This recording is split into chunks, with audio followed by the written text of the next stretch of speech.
Hello, I'm shooting this video for you just to help a little bit with George Sher and the article titled "But I Could Be Wrong."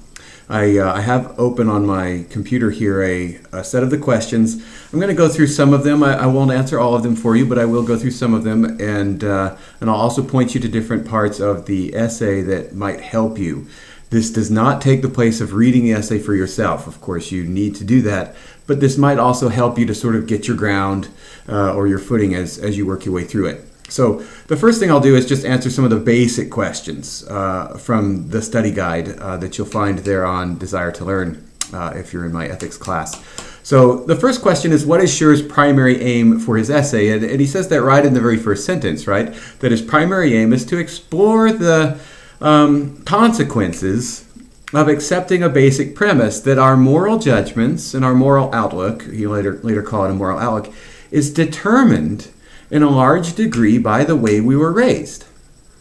I think most people would agree with that basic claim, that if we were raised in a different way, that we would make perhaps very different moral judgments. And I just want to give you a few examples to help sort of flesh that out. So let's say that I were raised in a extremely biblically conservative Amish home where the Bible was used consistently and daily to raise me, to teach me, right? I was homeschooled, and everything we did revolved around a very conservative approach to the Bible. So then I would have a certain look at the world, right, that would be largely determined by a community and its commitment to these ways of living.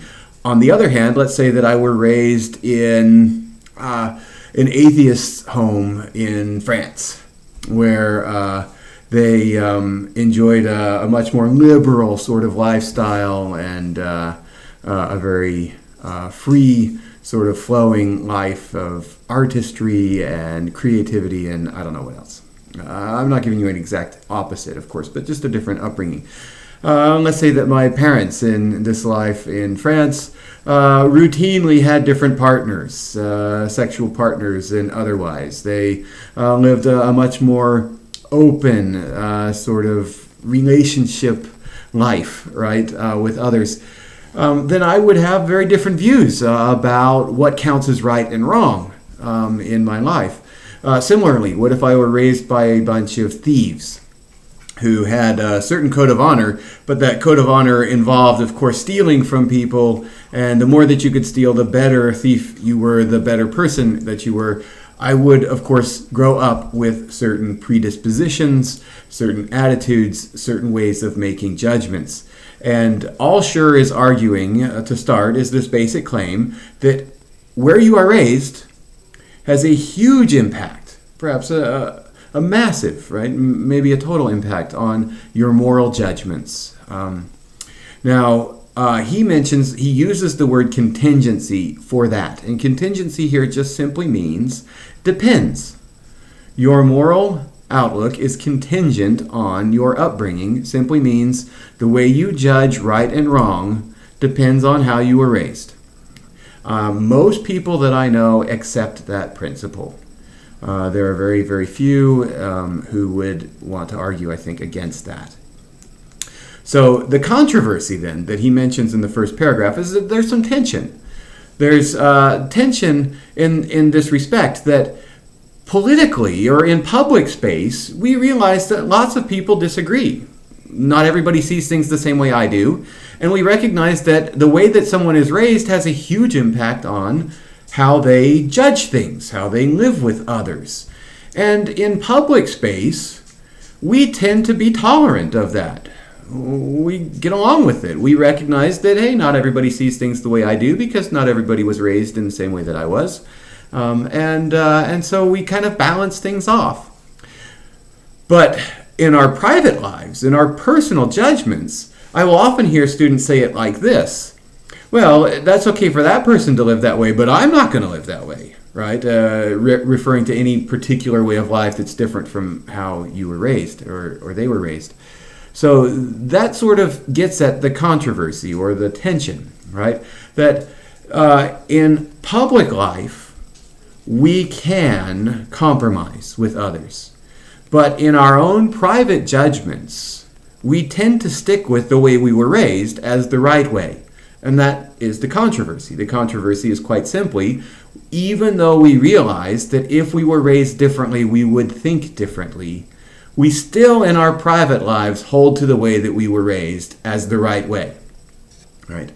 Now, the paper is divided into 5 sections. 4 of them he describes, and then the last one, he's going to try to give you some ways to reconcile the problems he raises in the first 4.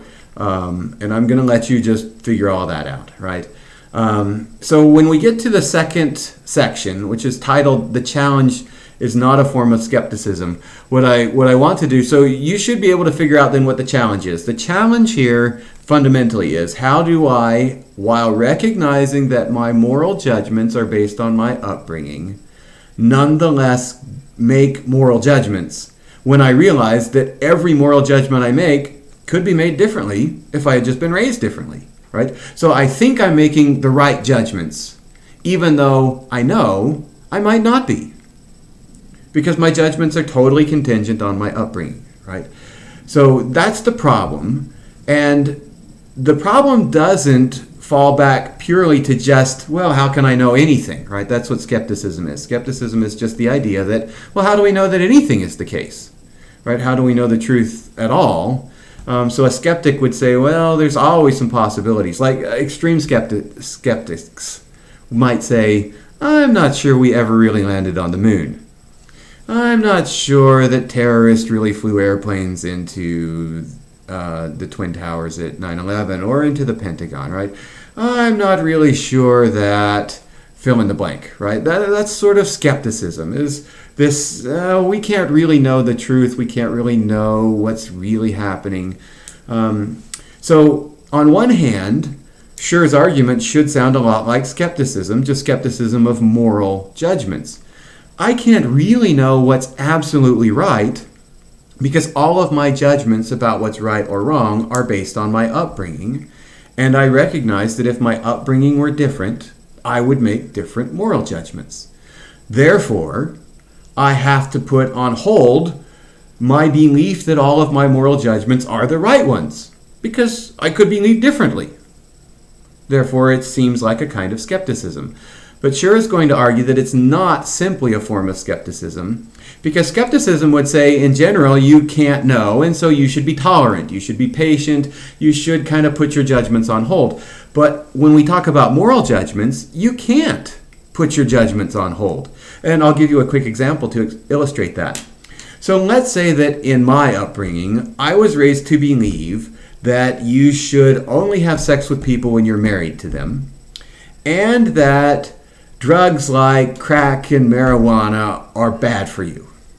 All right, so these are moral judgments that I make. These activities, free sex, free love, whatever, is bad for you, and drugs are bad for you. We're going to get sex and drugs in there, right? So let's say that my 16-year-old daughter is ready to go out on a date, and the guy who's going to take her on a date pulls up in this huge white van, and he opens up the side door, and there's a whole bunch of beanbag chairs in there, and marijuana smoke just comes billowing out of the van. And he comes up in this sort of free love t-shirt, and he's got, lava lamps and, I don't know, a big disco ball, and, he's a pretty hip, cool dude. And he says, hey, baby, you ready to go? Let's have some fun. I brought a whole bunch of condoms. Now, I'm going to, I guarantee you, scream, no way. Right? Time out. My daughter is not going anywhere with you. I'm going to make a moral judgment. And the moral judgment that I'll make is, that's wrong. I'm not going to have that. I'm not going to let my daughter go on a date with someone like you. Right? I'll make a moral judgment both of the activities he's engaged in and of the person himself, right? He's a bad guy. Now, let's say that he's read George Sher, though, and so he says to me, hey, man, that's just because you were raised to believe that these things are wrong. If you had been raised like me, you would believe these things were right. You now think that they're wrong only because the way you were raised, and if you were raised differently, you would have a different moral outlook. And I say, well, yeah, that's probably true. If I had been raised differently, I would probably think about these things differently. So does that mean that I have to say, okay, you could be right. I guess I'll let my daughter go on a date with you? Sher would say, no, I don't have to say that. That doesn't equal skepticism because I'm still going to make a moral judgment. Like it or not, I'm still going to say, it's not happening. I don't believe that's good. I'm not going to let my daughter go with this guy, right? So skepticism would end with, yeah, I guess I can't know what's really right or wrong. But when it comes to making moral judgments, we do still hold to the way we're raised. We still make these claims that that is wrong and this is right. So he's going to give you 3 reasons in the challenge, not a form of skepticism, and he gives them to you each with a paragraph that begins with first, then the next paragraph says second, and then the next one will say third, right? You're just looking for first, second, and third. Be able to sort of summarize those for yourself. I have given you kind of an overview of what you're looking for, right? Now, a moral outlook, he gives specifically the notion of a moral outlook. He calls it, let me see if I can find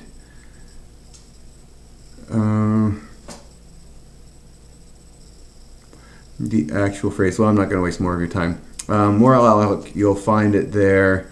Here it is. It's right under the first section of section 3, the interplay of controversy and contingency. He says, I shall henceforth refer to the combination of a person's moral beliefs and his ways of assessing evidence and weighting values as his moral outlook, right? So the moral outlook is 2 things. The combination of your moral beliefs are beliefs about what counts as right and wrong, and the way that you assess evidence and weigh those values off, right? Your way of making judgments. All right, so then he says that, look, there are, here's the interplay of contingency, which is that if I were raised differently, I would believe differently, and controversy.